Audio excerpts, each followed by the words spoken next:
बिस्मिल्लाहिर्रहमानिर्रहीम। अस्सलाम वालेकुम नाज़रीन, मैं तो मेज़बान असगर गुजर तुसी भी रहे गुजर टीवी आरफ वाला हर रोज़ बेहतरीन ते आला क्वालिटी के जानवर लैके दोस्तें में चल रही दा।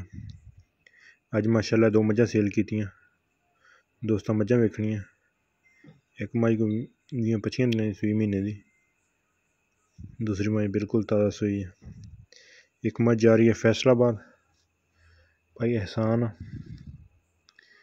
उन्होंने कोल, ते दूसरा मझ जा रही है गुजराने सॉरी ततले वाली भाई उन्हें आए भाई बशीर गुजर।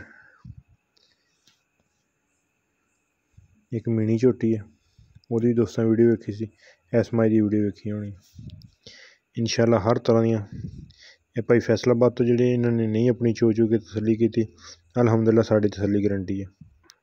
थण का वाधा घाटा चिट्टा फुआरा पहले भी दोस्तों ने दसी था, अलहमदुलिल्लाह हुण भी तसल्ली गारंटी है। दूसरी मझ जी मीनी ये भी जा रही गुजराने ततले वाली भाई बशीर होनी।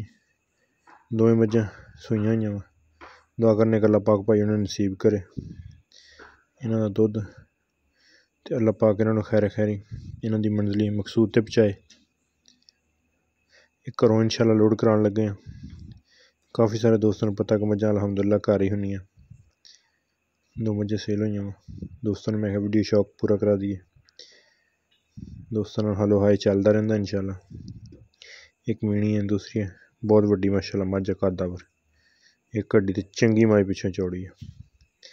उम्मीद करने का वीडियो आएगी दोस्तों को पसंद। वीडियो पसंद आती यार दोस्तों ने शेयर, जिन्होंने दोस्तों ने चैनल नहीं किया सब्सक्राइब, चैनल सब्सक्राइब। नंबर 0300 56 72 350। ए भाई बशीर ततले वाली तो आए। गड्डी नंबर BRM 6684। अल्लाह पाक भाई उन्हें नसीब करे।